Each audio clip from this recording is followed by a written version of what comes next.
Nippers, it's Sharon from Grace's Neighbor Sharon, and this video is part of the Calendar Girls playlist for the month of May, the theme being sweet summer fruit. So our hosts are Tiffany from Simply Blessed Crafts, we have Jessica from The Busy Housewife, and then the guest host this month is Katie from Lady Red Crafting. Their channel links and a link to the playlist will be in my description box below. I hope you enjoy what I put together. We're doing all watermelons this month, so sit back, relax, and enjoy. Okay, project number 1 is a watermelon bookmark. We'll be using the Farm Fresh calendar from 2022, the image for the month of May, which are these watermelon slices, and we'll be using that for all the projects, all 3 projects in this video. So we're going to start by deconstructing the image, just cutting off rows of slices and words. So I see what I have to work with, and I can do my dry fits and figure out where everything goes. It's really nice to cut out these slices because you don't have to be perfect. You can point the ends or you can round them. It's really up to you the way they come out. Now for the bookmark, I have a lot of these paint sample cards, I think they're called. And so I'm going to leave a very thin frame on either side of this bookmark. And then we're going to create a window for the watermelon slices. So the top of the bookmark stays the same, and I got so excited there I got ahead of myself. I accidentally put them onto the tape before I doubled them up, because we're going to need one slice in the front, one slice in the back, so I just trimmed them off the tape, leaving the tape on them. It makes it a little bit more substantial anyway, so it all works out. So now I'm going to trim 3 more watermelon slices. We're going to do it the right way this time. And I love cutting out those little bites. I mean, I think they're so cute. But anyways, so I got my extra slices cut out, and I'm just going to use one of my glue sticks, like you see there. And I'm just going to rub the glue on one watermelon slice and then attach them together, and you can kind of like move them around with your fingers as you are getting them stuck and getting them situated. And then you just got to trim out, because there's going to be edges that aren't perfect, so you just trim all the edges until you're happy with it. Definitely want to trim out those little bites as well. And we're just going to do the same for all 3 watermelon slices. Rub the glue, put them together, move them into place, and then trim them. So we have all 3. So what we're going to do is pull out a good length of tape. In fact, I probably should have had more tape, because you want to cover the whole bookmark. And mine didn't quite cover the whole bookmark, but it's still okay. So there's how I want them to appear. So I pulled out that tape and just brought it down close, and it's almost like, I don't know if it's static electricity, but it's almost like they just meet each other, and then they're on there. And so I just rubbed my finger to get them flat, and then I'm going to put them down onto the bookmark. See, and the width of the tape is perfect for the width of these bookmarks. Alright, when I'm happy where they are, I'm going to go ahead and rub it down.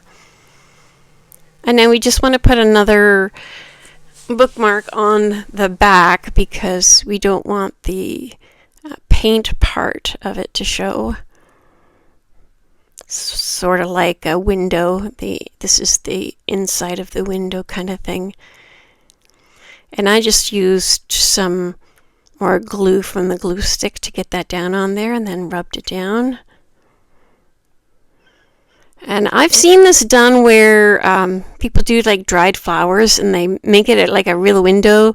There's like a piece of paper on the bottom, but I didn't think I was going to be able to do that and do it well, so I just left it open on the bottom. Popped a bow on, and there you go. I did have a string on there, took it off, but you'll see in the final reveal. Project number 2 is a faux watermelon summer garland. Basically what I'm going to do is use those same watermelon slices, and I'm going to put the letters from the word summer in each slice. So I'm using the same watermelon slices, same page, same calendar, all that. First, I'm going to cut off the top of this sign, or the side, depending on how you're looking at it. I never really liked this sign. I'm glad to give it a makeover. Just scored it with my X-Acto knife there and sanded down the edge to make sure there wasn't any sharp edges. And then I'm taking my Magnolia Vintage White chalk paint and I'm giving it a good coat, but I do want it to be a little bit rough.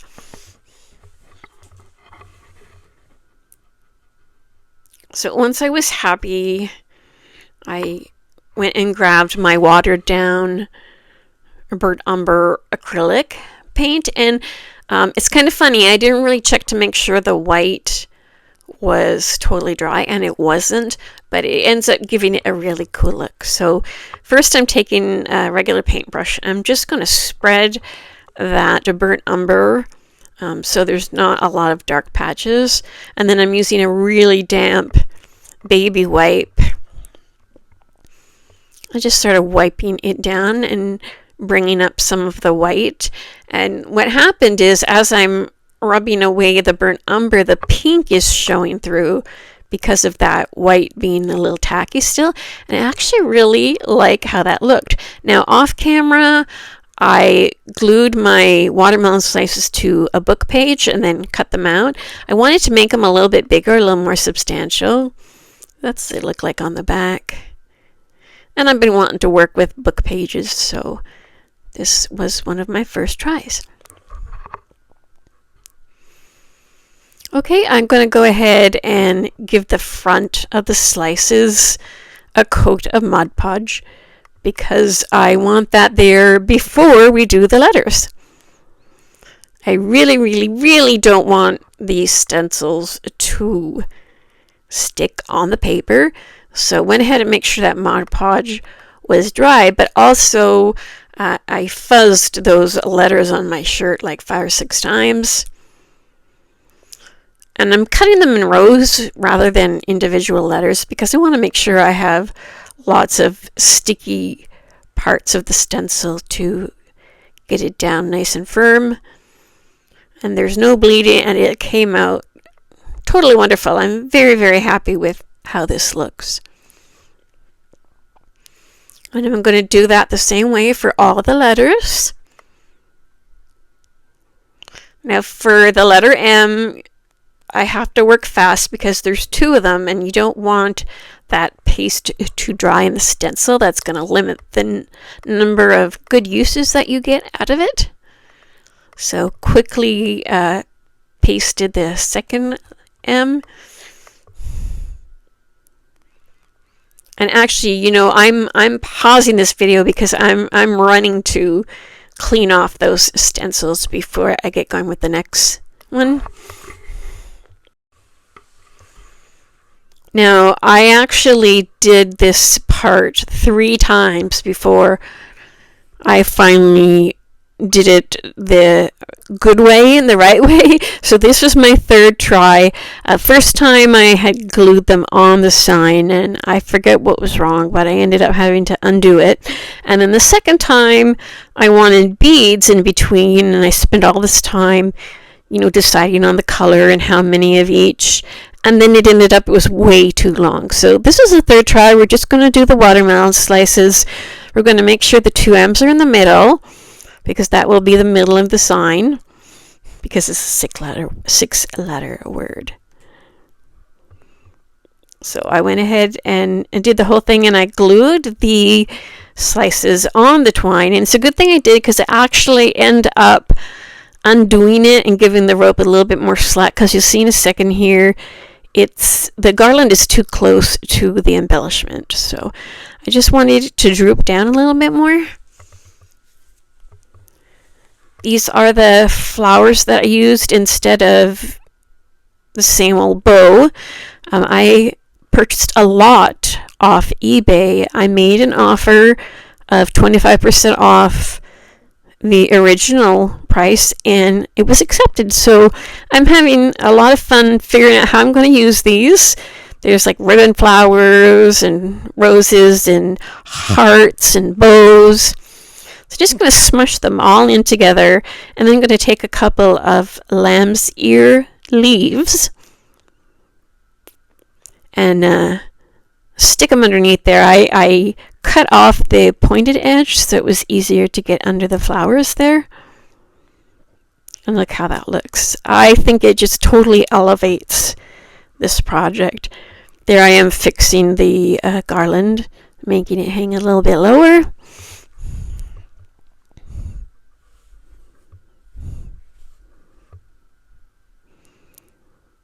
And I'm sorry, this takes a little bit long. There we go.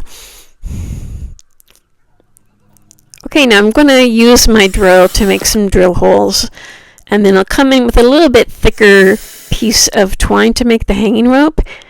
And I do decide to put beads on that one, and just plain beads, just to match with the colors on the sun. I thought the beads would look good. And I just used some painter's tape and cut it to a point to get those beads on there. And then I'm going to do the knot in the front and have the hanger come from the back. And don't you love how this came out? I'm going to show you here in just a second. And then I have a lot of really nice pictures of this in the final reveal. And I have some really nice pictures of this in the final reveal.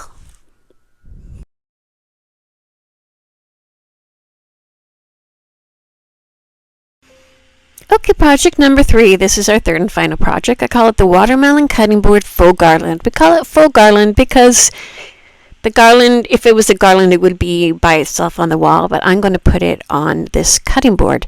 Just like in the previous project, I put the garland on the sign. So we have two faux garlands, but very, very different from each other. So let's go ahead and sand it. I want to get a good coat of Mod Podge on there, and I figure if I sand it first, I'll get a good adhesion. So I'm going to put a really thick coat of Mod Podge on there. I just don't want to be messing with stuff just barely on there. So I just used my fan brush to spread that. And instead of saving the rest and putting it back in the bottle, I just kept brushing it, and it slowly dried as I was doing that. So I was able to keep all of it on there. Now here I am again with the same page, cutting out my watermelon slice. There's a lot of cutting in this video, but that's the easiest way to do it for me. And they even have the little shiplap lines to make it easier. So this one we're going to save the words. A lot of the times I'm doing words like all the time, every project. So this time, this is the only project that actually has like a saying on it. Excuse me.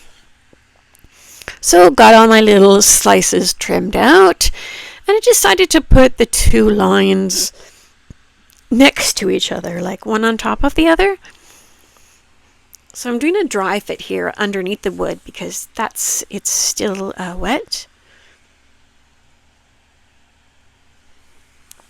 And I kept trimming this particular line until I was happy with how they looked together.